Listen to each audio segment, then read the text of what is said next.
Salut à tous et bienvenue sur Antenne Box. Aujourd'hui, on se retrouve pour discuter du choc du week-end, le combat d'unification totale des poids légers entre Georges Kambosos Jr., récent tombeur de Teofimo Lopez, et Devin Haney, désigné champion WEC régulier. Kambosos peut-il surprendre et gonfler encore plus sa hype? Est-ce que c'est l'heure pour Devin Haney de s'affirmer dans cette catégorie? On en parle tout de suite. Le premier sujet que je voudrais aborder avant d'entrer dans l'analyse technico-tactique et les clés de cette rencontre, c'est la légitimité du fait que cet affrontement va couronner le champion undisputed chez les légers. Est-ce que, en gros, ce combat va vraiment couronner, au-delà des ceintures, celui qu'on va considérer comme le meilleur boxeur de la KT? Par exemple, quand Lopez bat Lomachenko, même avec toutes les histoires de blessures, etc., moi, je rappelle, je suis pro Loma, mais à ce moment-là, on se dit, ok, le roi est tombé, on a un nouveau boss de la KT. Et là, je pense qu'à la fin du combat, on ne pourra pas en dire autant parce que d'autres boxeurs seraient plus susceptibles de prétendre à cette reconnaissance. Et ce combat va, à mon sens, pas venir couronner le nouvel intestable de la catégorie.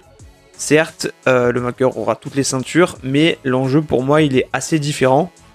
À la base, la physionomie sur ce point devait être pas forcément celle-là, puisque normalement c'était bien Lomachenko qui devait avoir cette opportunité, mais il a dû décliner à cause du conflit en Ukraine.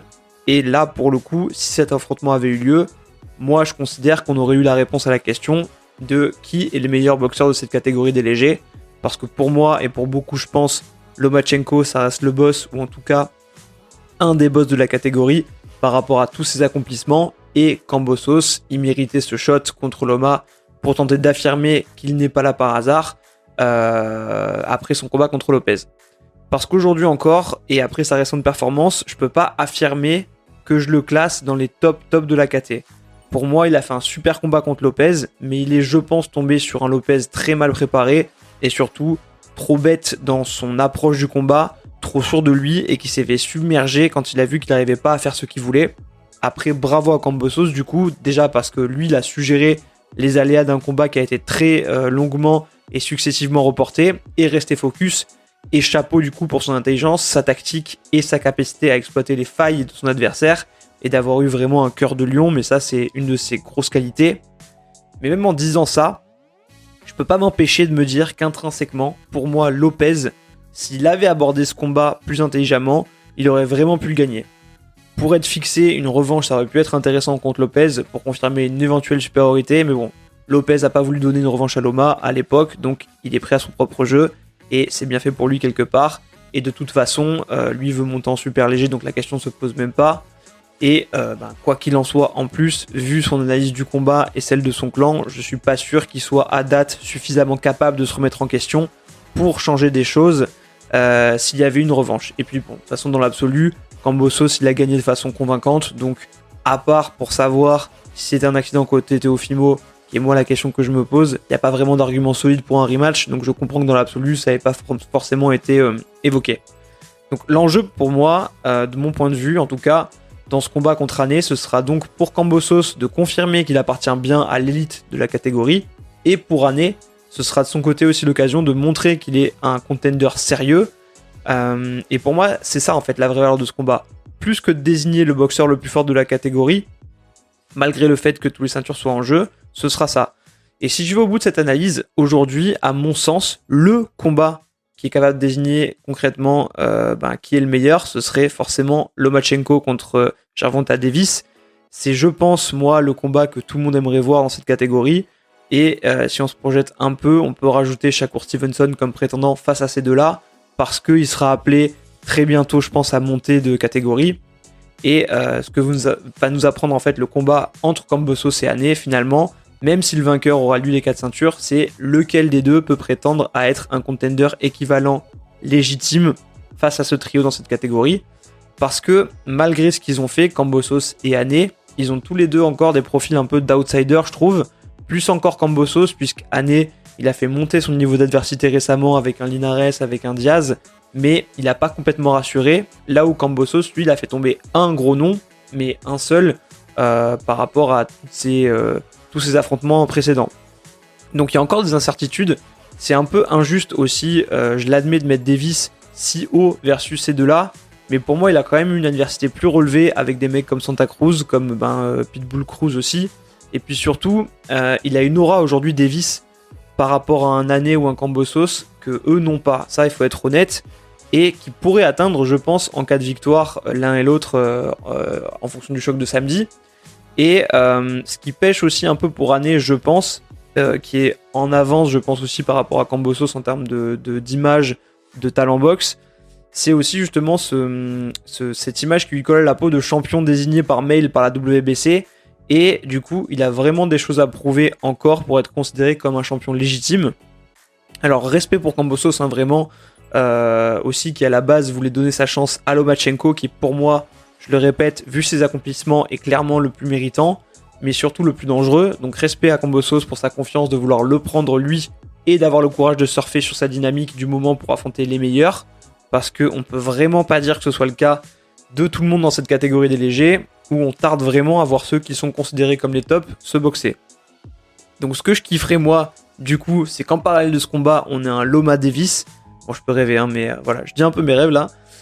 Donc un Loma Davis plus tard dans l'année, ou alors le top du top, un Shakur contre Loma, parce qu'on sait que Top Rank pousse, du coup comme je le disais, pour que Stevenson monte vite en léger, en estimant qu'il n'y a plus beaucoup de combats intéressants en super plume, et que le vainqueur affronte le gagnant de Kambosos Ane, et qu'ensuite celui qui n'aura pas été dans l'équation, que ce soit Shakur qui soit pas encore monté, ou alors Davis qui regardait le combat Loma Shakur, ou encore Lomachenko qui est pas pu faire un affrontement, prennent le gagnant, et que là on est la grosse finale, et là pour le coup on aurait le champion incontestable des poids légers. Mais bon, ça fait beaucoup de si, et comme je te dis, je rêve un peu trop, mais quel combat ça nous ferait là, et du coup la catégorie ce serait vraiment la folie.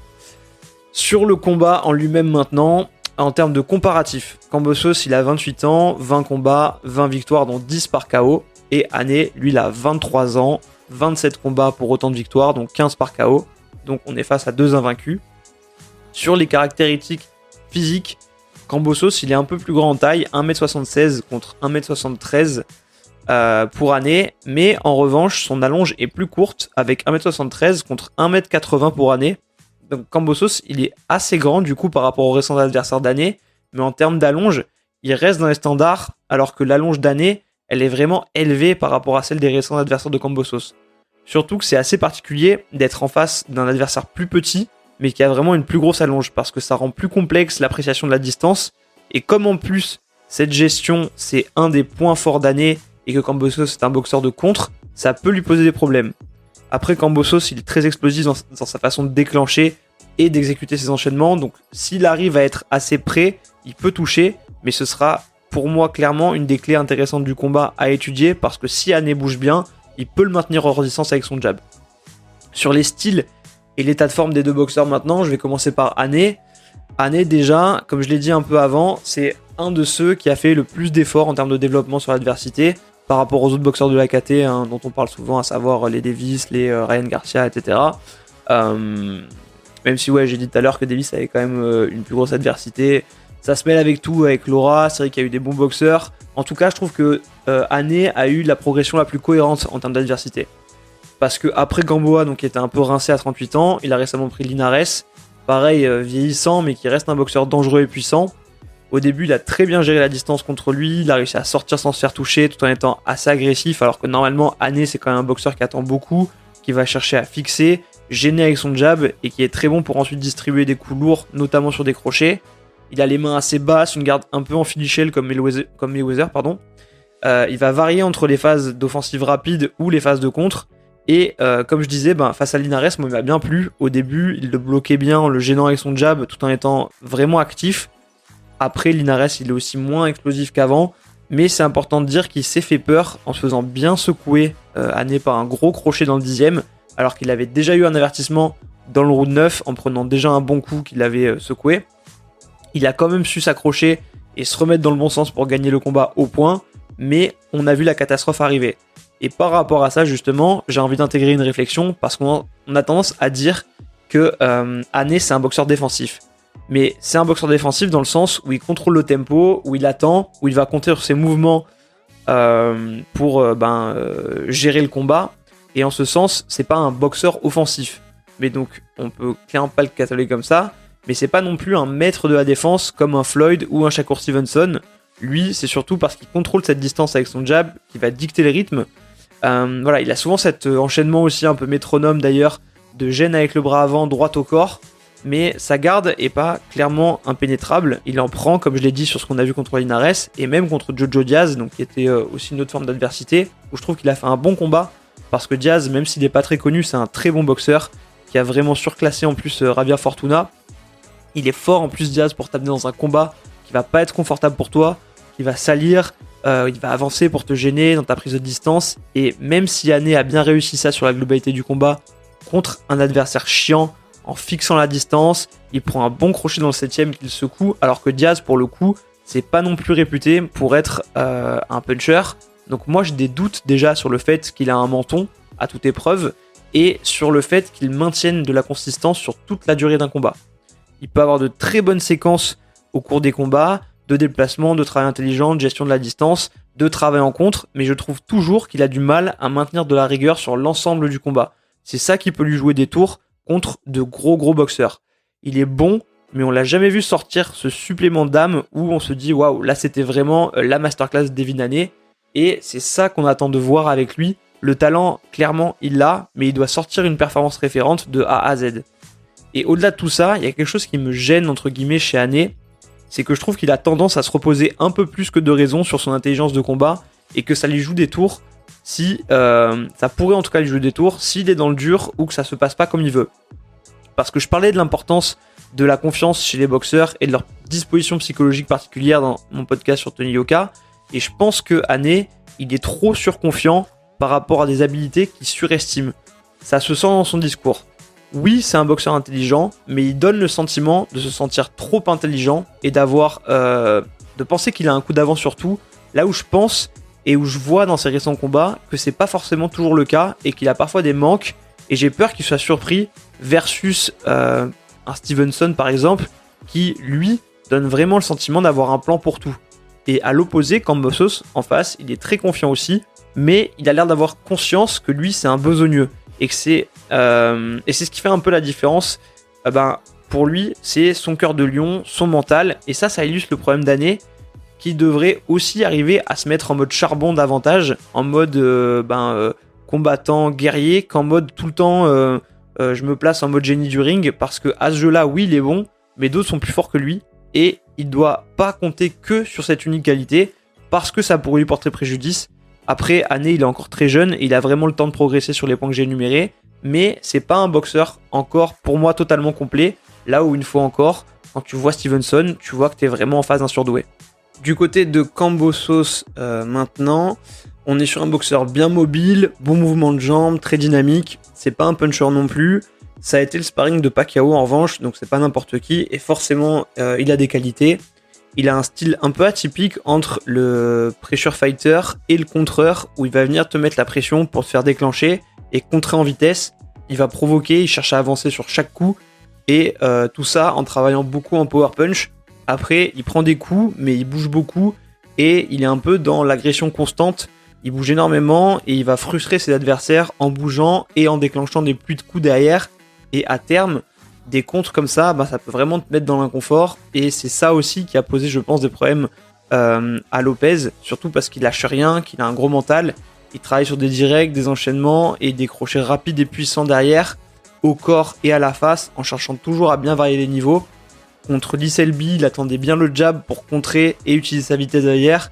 Et surtout, il bouge bien le buste en sortie. En termes de tactique, maintenant, je pense que Kambosos, ce qu'il doit faire, c'est pousser Haney à être agressif pour avoir des ouvertures. Son jeu, ce sera clairement ça. Sinon, ça risque de ressembler un peu à une partie d'échecs. Et du côté d'Haney, tu sais que Kambosos, sa boxe, c'est de vite rentrer en contre pour enchaîner les crochets. Donc, il faut le maintenir à distance et pas entrer dans son jeu.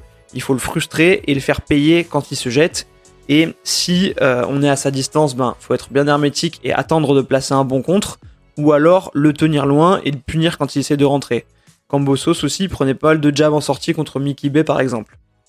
Maintenant, si je me risque à un pronostic, alors franchement c'est dur parce que je suis pas dans leur camp d'entraînement, je connais pas leur mise en place tactique, ni leurs axes de travail, donc je sais pas jusqu'à quel point il progresse sur certains points que moi je vois par rapport au combat. Donc tout ce que je peux faire, c'est me baser sur les éléments que j'ai en ma possession, qui sont justement les derniers combats que j'ai pu voir.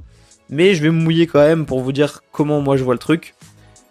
Pour moi, intrinsèquement, Ane, il est censé être meilleur et il a les armes pour proposer ce qui peut mettre en difficulté Kambosos. Il a de bons atouts à utiliser, notamment sa gestion de la distance, que ce soit via son bras avant ou ses déplacements. En plus, il est malin, mais il y a un gros point noir pour moi, c'est que j'ai peur qu'il peine à être consistant tout le combat, à maintenir l'exigence nécessaire pour pas se faire surprendre, là où je suis sûr que Kambosos, lui, il va la maintenir et il va tout mettre dans le combat. Je vois pas de KO arriver, je pense que ça ira au point, parce qu'on n'est pas sur 2 punchers comme je l'ai dit. En revanche, je pense que Ane, bizarrement, serait plus susceptible de se prendre un knockdown en se faisant surprendre par un coup rapide et bien placé sur un défaut de concentration. Les premiers rounds, ils vont nous en apprendre beaucoup. Si Ane réussit à bien gérer Kambosos en le gardant hors distance, il sera bien parti, mais il devra rester vraiment concentré. En revanche, si dès le départ, Kambosos il arrive à atteindre Ane avec des enchaînements rapides, ça peut vite devenir compliqué et on peut rentrer dans un schéma de doute comme ce qui arrive à Lopez qui peut s'installer. Pour gagner, il faudra qu'Ane il arrive à faire ressembler ce combat au combat, j'en parle encore, mais de Shakur Stevenson contre Oscar Valdez. Là, pour moi, vraiment, c'était une grosse gestion du combat avec un jab hyper convaincant face à un adversaire qui était explosif, qui voulait rentrer sur plusieurs coups.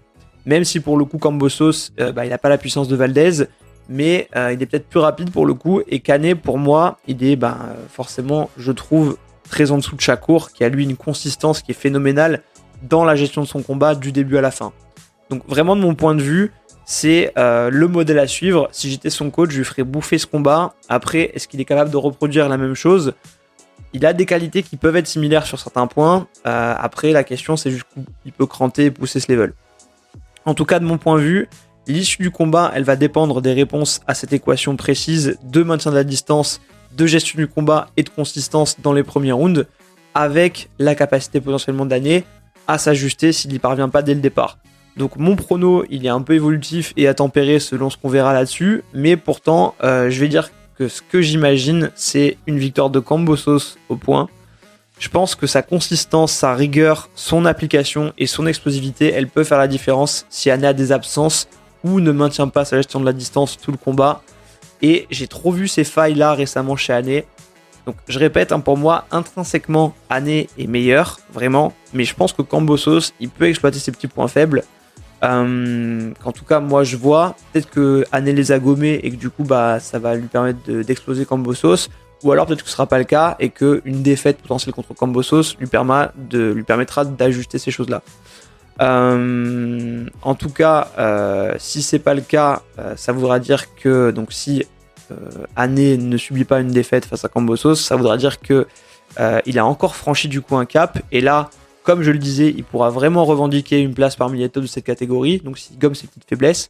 Et pour le coup, si Kambosos lui, il confirme face à un boxeur comme Ane, et ça lui donnera de son côté un vrai surplus de légitimité puisqu'il aura su gagner face à un des gros talents de cette division, parce que je le pense vraiment, Ane c'est un mec hyper talentueux, il est encore très jeune et il a quelques petits défauts, mais ça reste un des top boxeurs de cette catégorie pour moi.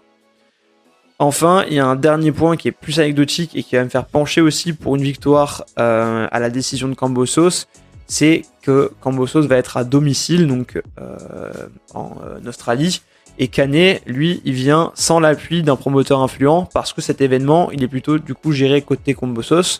En cas d'affrontement serré avec des rounds qui seraient difficiles à scorer, ce que je pense qu'on risque d'avoir, ça pourrait aller à l'avantage de Kambosos, mais affaire à suivre. Et j'espère surtout qu'ils vont nous offrir un beau spectacle, même si j'ai un peu peur que ce soit très tactique de la part d'Ane. Sur le papier, l'opposition de style, elle est sympa, à condition qu'ils acceptent de se livrer. Donc c'est un combat... Surtout moi où j'ai pas vraiment de chouchou, donc je vais juste kiffer en toute neutralité, même si j'espère que je vais pas me prendre la honte avec mon prono. Voilà du coup pour cette vidéo avant combat. N'hésitez pas à me dire en commentaire comment vous imaginez cet affrontement là, ce que vous pronostiquez de votre côté. Si c'est pas déjà fait, vous pouvez vous abonner à la chaîne et lâcher bien sûr un pouce en l'air, c'est toujours cool. Et moi je vous dis à très vite sur Antenne Box, portez-vous bien, salut.